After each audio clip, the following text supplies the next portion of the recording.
और इसमें जो दिक्कत है गैस, ये देखिए हम लाइट दे रहे हैं,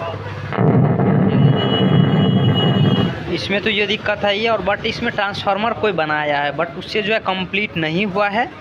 तो सिंपली इसको देख सकते हैं सीरीज़ पे दिए, वो लोड उठा रहा है एम्पलीफायर। तो चलिए इसको कंप्लीट जो है हम इसको साउंड टेस्ट करवा देने, बाकी बात आप लॉन्ग वीडियो एक ज़रूर देख लेना इसका।